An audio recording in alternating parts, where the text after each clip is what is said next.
Okay, folks, I'll draw your attention to the right-hand side over there, across the water. See that big mountain coming out there? This one's known as Iron Mountain. Now, it took me a while to work this one out, until someone showed me. How embarrassing. Anyway, I'll tell you, that's his tail over there, wrapping around into Harrison Cove. You follow the ridgeline, that's his hindquarters there, and up the ridgeline, there's his backbone and that, and there's his head and mane, just to the left. Iron Mountain.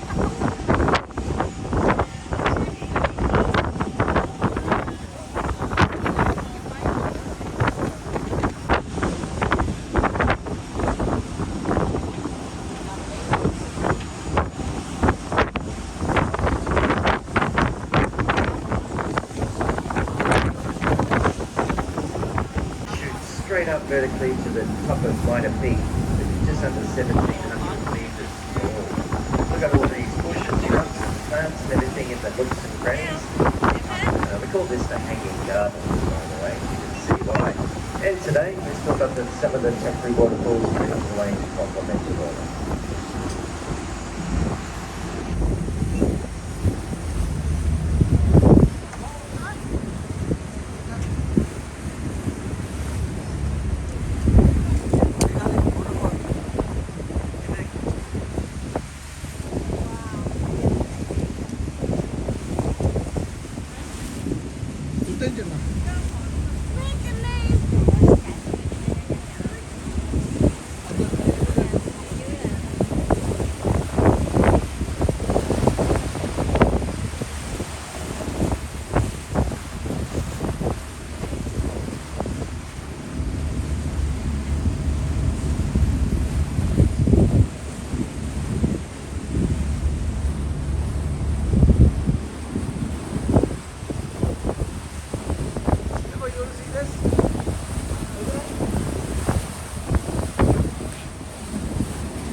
Draw an imaginary line from one side to the other.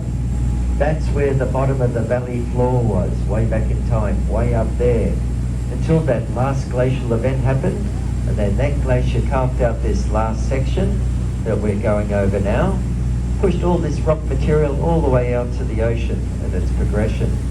Then finally that glacier started receding, melting, and it melted all the way back up and went up the mountain, gone away, and as it did, the ocean followed it, thus flooding this whole area as we see it today. Clever engineering, amazing, eh? Now, you see, Mother Nature engineering, I should say.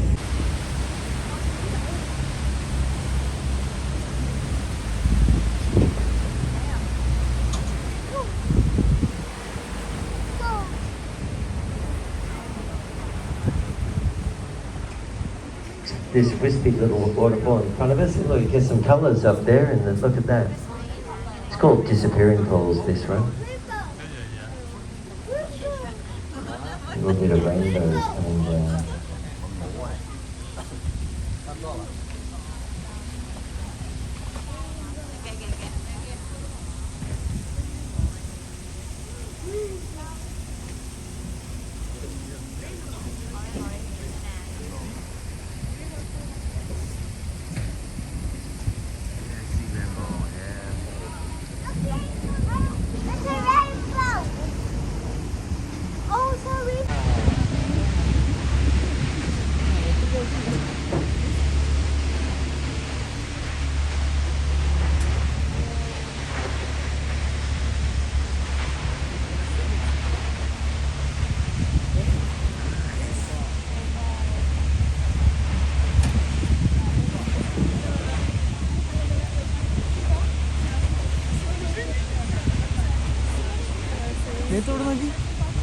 Very famous. Oh my god. Oh, I've been here for 6 months and I've been waiting for this, seeing dolphins right in front of the store. So I'm like, oh my god, I'm so happy. Yeah, lucky you. Yeah. Lucky us. I've been waiting this for Yeah. ages. Wow. This is amazing. Wow. I'm so happy. I could cry, you know? That's crazy. got him. Yeah. Pretty cool, guys, wasn't it? Alright, here we are at Sterling Falls, Waimea Falls again. There's dolphins. Thank you. We don't chase them around, that's against our rules and everything. If they come to us, that's cool, they come right to us. That was excellent. Unbelievable. So here we are, second highest permanent waterfall here, cloud underwater and translated, Waimea. And we've got rainbows. This is why this afternoon cruise is the special cruise when the sun's out. So good. Yeah. So this is ancient glacial water. It's water coming off here, so it comes with a bit of a legend. They say if you get this ancient glacial mist on your skin, tomorrow morning when you wake up, you'll feel and maybe even look 10 years younger. Wow. And with the rainbows, I think you get an extra 5 on that, without a doubt. So do be careful. If you have phones or nice cameras that are not waterproof, please put them in your pocket or take inside. This mist, I'm not going to the waterfall, but the mist is very wet and it's very windy. The waterfall creates wind, so if you've got a hat, be very careful. Sunglasses can get blown off, but it is very wet. So just mind your sensitive equipment. You might want to put it in your pocket or something until we get out of the mist.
Okay, folks, that was a good one. Now that's what we call us for the cruise.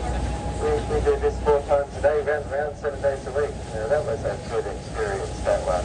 With the dolphins in front of the waterfalls there and the rainbows as well. Oh man, so good. Well done. I like sailing with lucky people. Thank you, lucky people.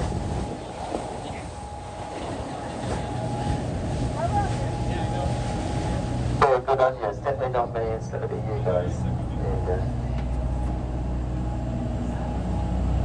Now this mountain on the left here, this is that lion mountain we saw from the other side. It doesn't look like a lion from here, of course. But if you look up, there's a big overhang or a big lip up there about 700 metres above our head. And as you can see, the whole side of this mountain is missing. So no doubt that last glacier... Hey you, what you doing? ...was proceeding through here towards the ocean. It's ripped the whole side of this mountain off on its slow progression to the ocean behind us.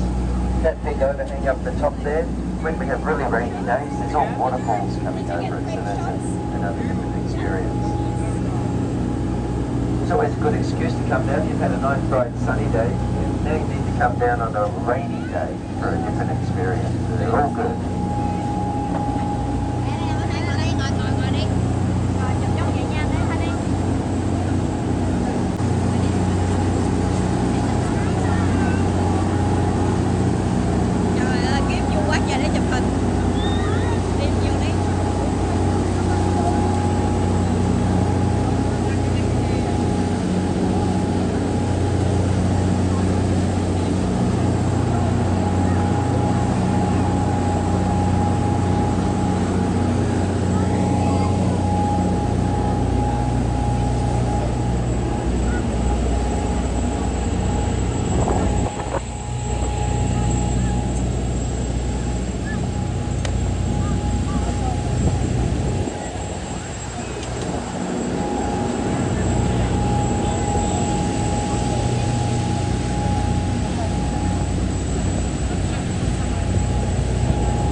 for Biotahi is everywhere else is too deep. You can't get your anchor down. So if you've got your own boat or yacht, if you're lucky enough, and you want to come here and stay a few days and a few nights, this is where you'd have to come.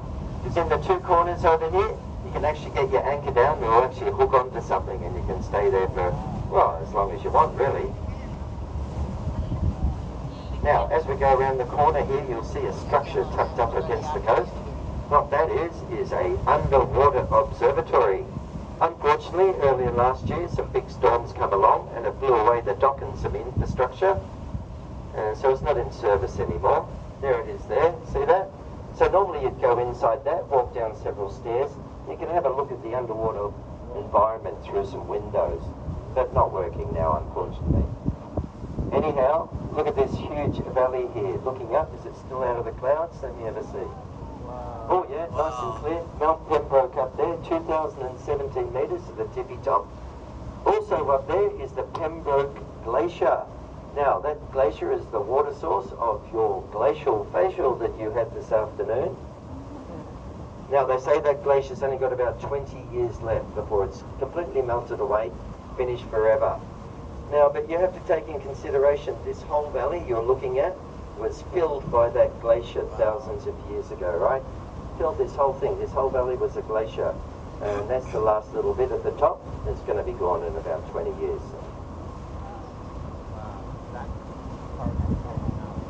There you can anchor your yacht over there on the left. That's a really protected spot. But my favourite spot is, see all the orange kayaks down there? Down there's another great spot for an anchorage. Now, you've got an excuse to come back here between August and December, because down there where those kayaks are, in that pretty little punga fern tree forest down there, that's where the Fiordland penguin comes and visits us on the months of August to December to lay their eggs. So in those months we go down there and you can usually spy one of the world's third rarest penguin, the Fiordland crested penguin. Very distinguishable because it's got a yellow flash above its eyes. So come back and see us and we'll come and show you those. There's the Harrison River there. Also the water comes down that from that glacier and a bit of snow. We didn't have summer this year, by the way.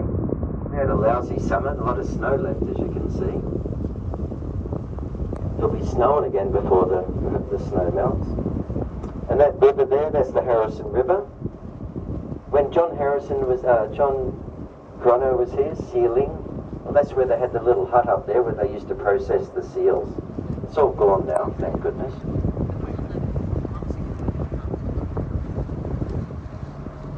Now the pirates, we saw the pirates earlier, didn't we? This is the Mariner. They're going to stay here all night.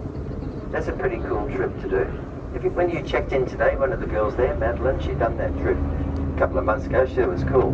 They stay out here. They won't go back into the harbour until 9 o'clock tomorrow morning. We're the last cruise of the day, as you can see.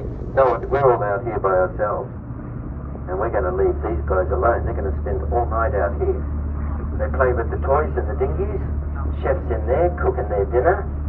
Then their beds are being made for their bunks in there. And they'll have the splendour of staying out here in the middle of nowhere for the evening. And they're going to have a nice evening because it looks pretty clear, the sky. They're going to have lots of stars, no traffic, no pollution. And I can guarantee you when there's cloud cover here and there's no stars and no moon, you cannot see your hand in front of your face. It is pitch black. There's no light pollution whatsoever. However, like tonight, there's going to be scattering of clouds, but clear skies are going to get lots of stars. It'll be fantastic.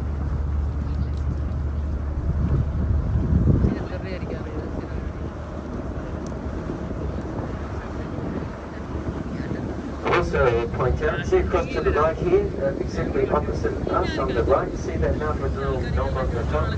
That's Minor Peak, right here, coming straight out of the water on the other side there. Minor Peak's probably the most famous mountain around here. It's the namesake of this company, right? Minor Peak Cruises. You see it in all the photos and everything. This one here, right across to the right, over there.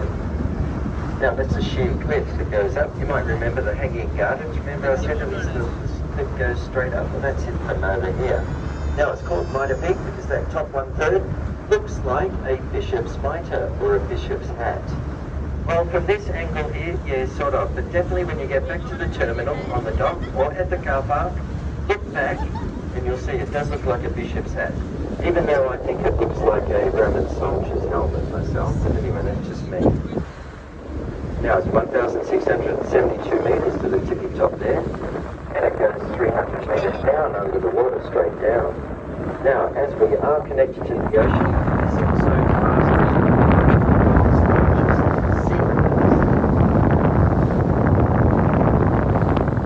now in Māori, it's called Mararoa.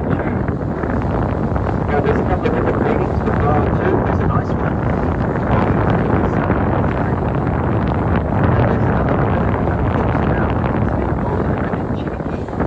But I'm not going to tell you that one. We're going to look that one up on the internet.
folks, you probably spotted this big waterfall here. This is the highest permanent waterfall here at 162 metres, known as Lady Bowen Falls. There's a couple of names for it in Māori. There's one that's quite long that I can't manage to say with my limited linguistic skills, but the easier one is Initioa, or Haini Tioa, which means daughter of the river or girl of the river. Now, this waterfall has some important functions for us. Did you have tea, coffee, or hot chocolate today, guys? Guess where the water comes from? That's right, that waterfall there supplies all our freshwater drinking needs in the community here. Also, there's a pipeline at the back, and you can't see it from here. It runs out behind the terminal where you checked in. There's a little shed. There's 3 turbines in there, and it powers those turbines to produce all our electricity. Yahoo! Pretty cool. In the background there, through the V, you see the blue sky and the mountains up there. That's the Kludu Valley. If you drove in today, that's where you come down there. Through the Homer Tunnel, wound your way down in here. That road from Tiano to here took 20 years to build way back in the day. And it wasn't finished until 1954. So if you wanted to come here before 1954, you either had to walk in or come by boat. Now, talking of walking, if you look over to the right-hand side, see the big valley running up there? That's the Arthur Valley. That's where the famous Milford Track comes through. It's about 60 kilometres from the township of Tiano. That includes a little boat ride at the top and the bottom. Takes you a couple of days to walk. That'd be a pretty brisk walk. People have been coming here ever since the early 1900s to walk that track. Really made famous way back in the 1900s by Robert Kipling. He's the guy who wrote that Jungle Book series. Anyway, when he visited here, he came out and said, "Oh, it's the 8th wonder of the world." Okay, now people have been flocking here ever since. And one last thing, see that white thing sticking up in the grassy knoll over there? That's actually a gravestone. You're looking at New Zealand's prettiest cemetery. Don't worry, you can't get in there anymore, as far as if you want to plot. But that's from the early 1800s or 1900s. Some early European settlers were lucky enough to have their final resting place in that beautiful spot in front of that waterfall.